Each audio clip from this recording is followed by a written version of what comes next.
everybody listens to music. Some people even say that music is a universal language. We did an experiment to see if this was true.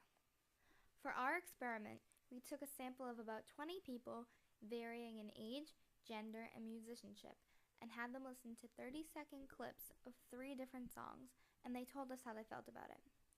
And here's what we found.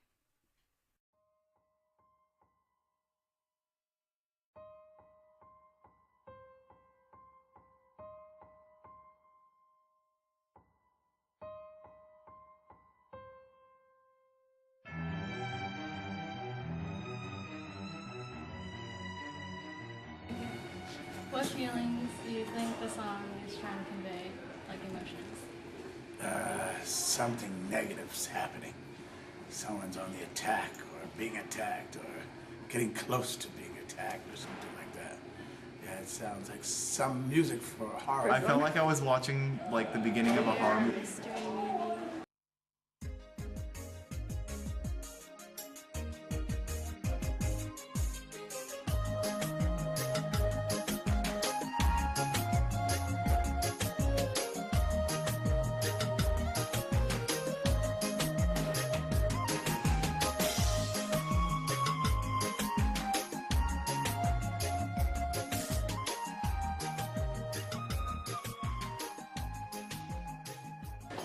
Happy and jolly and bouncy. Feel happy. It feels like I'm, waiting in line at Disney World for a ride or something like that.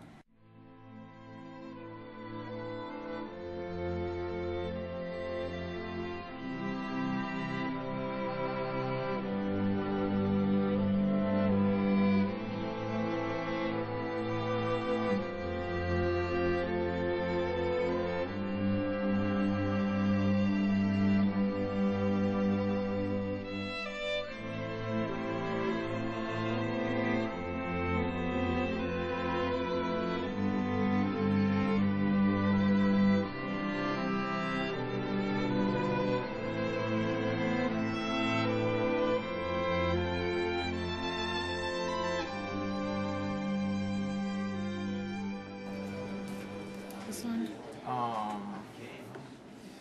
Romantic.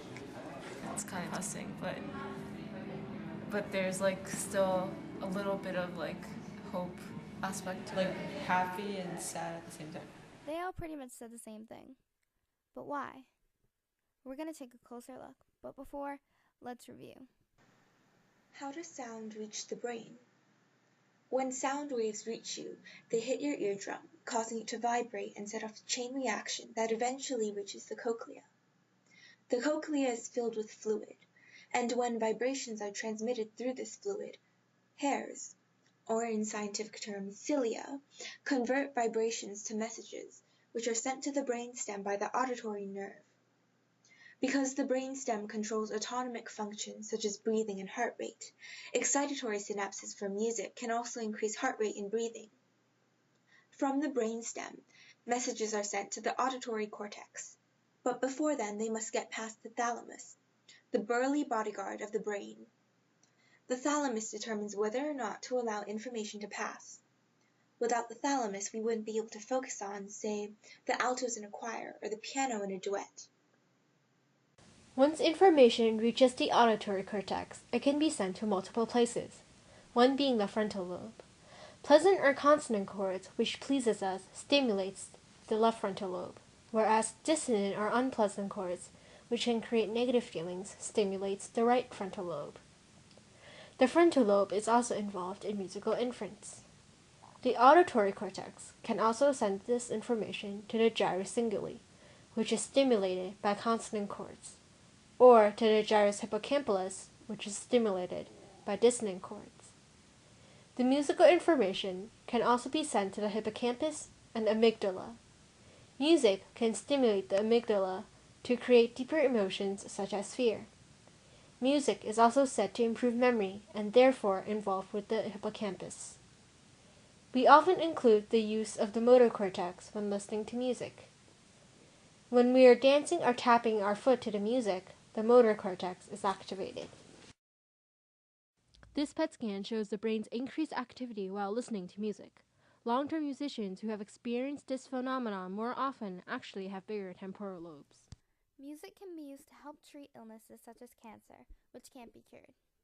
At Dana-Farber, music therapy is a key element in their treatment for cancer. There are many strict guidelines for doing music therapy, but what pretty much sums it up is that it turns this.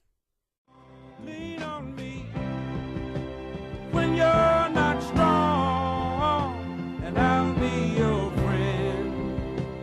I'll help you carry on Into this.